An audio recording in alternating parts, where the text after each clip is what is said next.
pagbabago. Dahil sa ito ay kinakailangan tayo na magtulong-tulong, napaunlarin. Muli mga kababayan, ang Pangulo ng Republika ng Pilipinas, ang kagalang-galang Ferdinand R. Marcos Jr.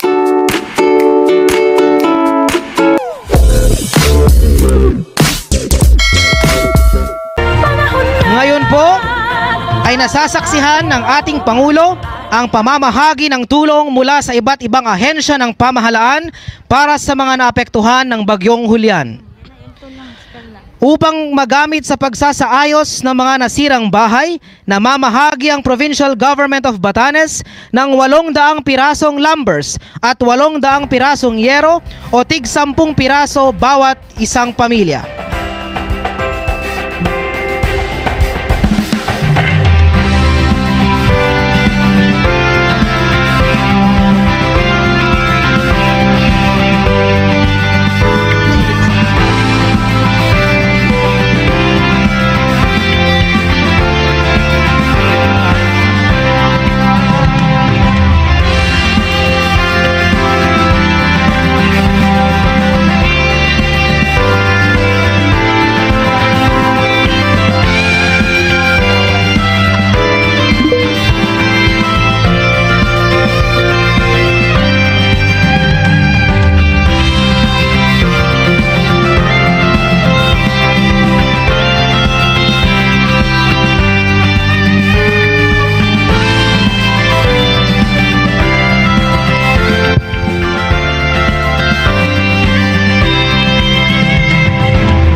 Naman po mula sa DSWD, nasasaksihan po natin ang pamamahagi ng 2,000 family food packs.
Muli, namamahagi po tayo ng 2,000 family food packs mula sa DSWD.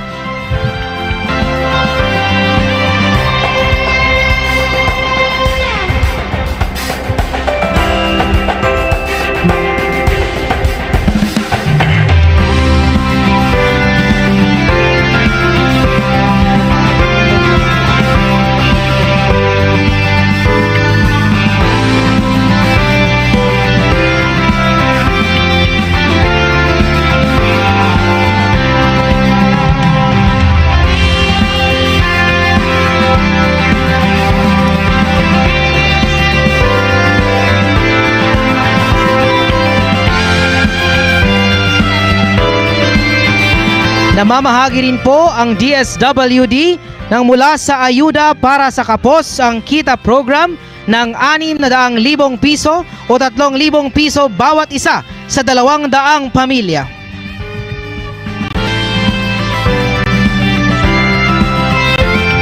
Mula naman po sa OCD, namamahagi po tayo ng 40,000 kilos ng NFA rice o 10 kilo bawat isang pamilyang apektado ng Bagyong Julian.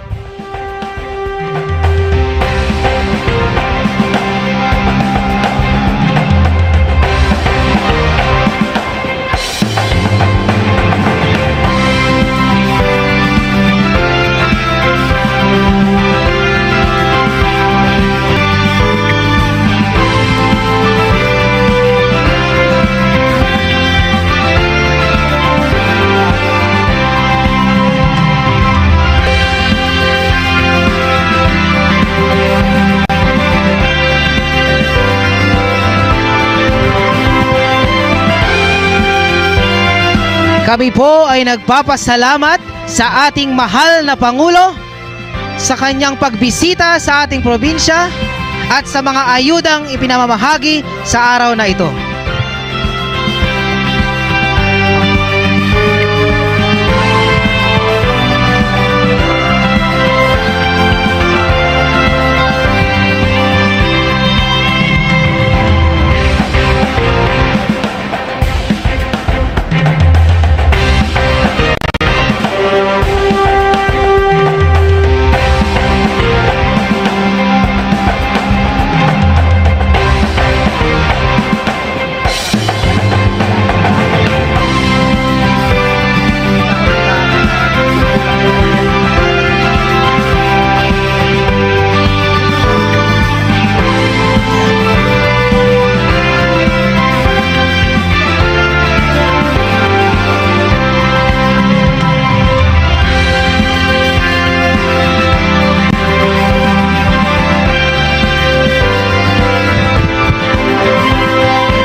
Nagpapatuloy po ang pamamahagi ng mga ayuda mula sa iba't ibang sangay ng pamahalaan.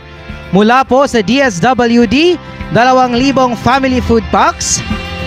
Mula naman po sa Office of the Civil Defense, 40,000 na kilos ng NFA rice o 10 kilo kada pamilya. Mula pa rin po sa DSWD, ang ayuda para sa kapos ang kita program na 3,000 kada pamilya sa 200 na pamilya.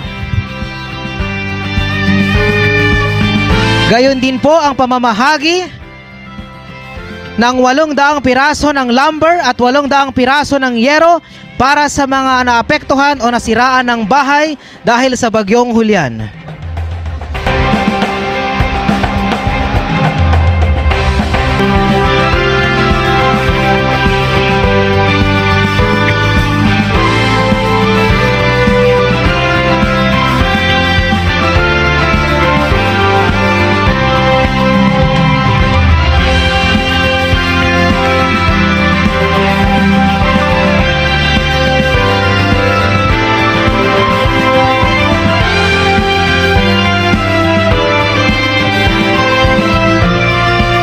Muli po nasasaksihan natin ang pamamahagi ng DSWD mula sa kanilang ayuda para sa kapos ang kita program. 3,000 piso bawat isa sa 200 pamilya.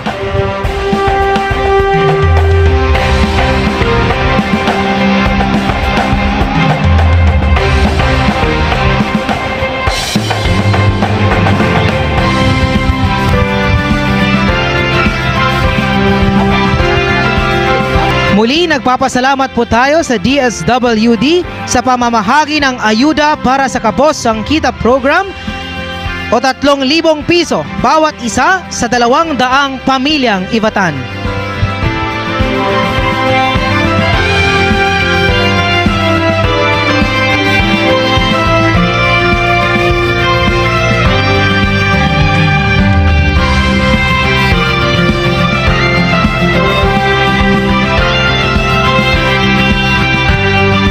Maraming salamat po, mahal na Pangulo.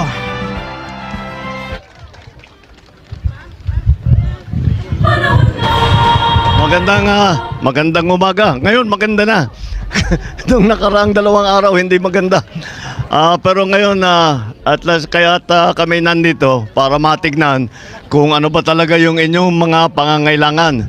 At mabuti na lang at bago dumating yung bagyo ay nakapagdala na kami ng libo-libo na food pack. Kaya nung pagdaan ng bagyo, nakapag-distribute ka agad.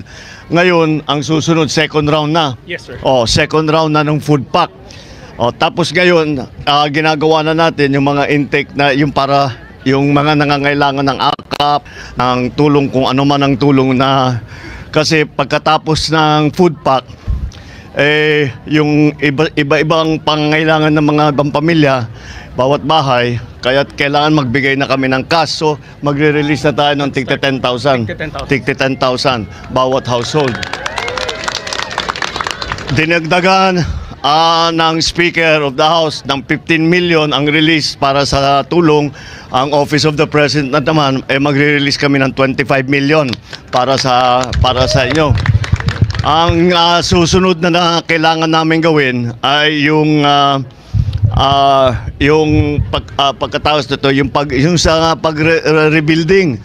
Dahil nakita ko yung nasira, yung mga ibang bahay, talaga lalo na yung mga kahoy, yung mga talaga natangay lahat. So yun ang susunod namin gawin. Nasimulan na ng province na magbigay ng yero at saka kahoy at saka ito mga 2x2 para at least meron na tayo magawa. Pero hanggat may kailangan, sabihan nyo lang kami. At nandito na si Governor, nagre-report sa akin, pinapadalang kami ng video.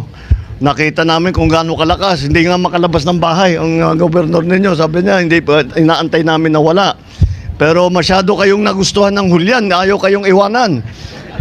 Isang araw, tapos bumalik pa. Talagang siguro maganda rito masyado sa Batanes kaya ayaw umalis yung yung bagyo. Pero hindi bale. Meron din kaming dala para sa tubig. Yung nakikita po ninyo na mga balde-balde yan, may filter po yan. Kaya't yung balde, lalagyan natin ng kahit na anong tubig, wag lang maalat. Basta't yung tubig, kahit na hindi malinis, paglabas po niyan sa filter, pwede nang inumin. Kaya sa isang balde na ganyan, kayang magpainom ng tubig ng mga 100 tao sa isang araw. Kaya marami kami ipamimigay na ganyan para meron naman kayong water supply. Ito yung meron dito, meron kinakabit dito. Dito may filter na kinakabit dito. Tuturuan kayo ng mga DSW. Ito yung buo. Ito, yan. Paglabas ng tubig dito, malinis na. Pwede nang inumin. Para makasiguro kayo, pwede nyo rin pakuluan pa muna. Para sigurado. Pero iniinom namin yung lumalabas dito, hindi buhay pa kami. Kaya okay lang. Sige. Good luck sa inyo. Kung kagaya ng akin nasabi, kung ano pa yung pangangailangan ninyo, patuloy naman ang aming pagdala. Magdadala pa kami ng food pack ulit. 14,000. Yung unang naipadala ay 14,000. Na-release mga 7,000 na food pack. Magra-round 2, ubusin na namin yung unang 14,000, may parating na 14,000 pa. Tapos susunod na doon, ang susunod na ron ay yun na nga, yung cash assistance na. Para meron kayong pambili, yung mga gamot, yung mga para sa mga bata, yung pagkain, yung kung may sanggol, kung meron kayong mga baby powder para powdered milk para sa mga bata, yun lahat yan. So para nasa sa inyo na, may hawak na kayong cash. Okay, good luck sa inyong lahat at kagaya. Okay, sige, mabuhay kayo. Maraming salamat.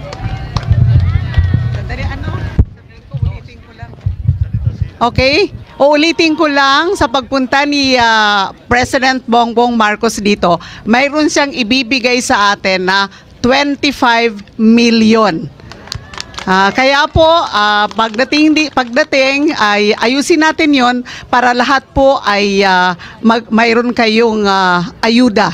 So maraming salamat, Mr. President. Okay. Muli, tayo po ay nagpapasalamat sa ating mahal na Pangulo sa pagbisita dito sa atin sa Batanes. Maraming salamat po.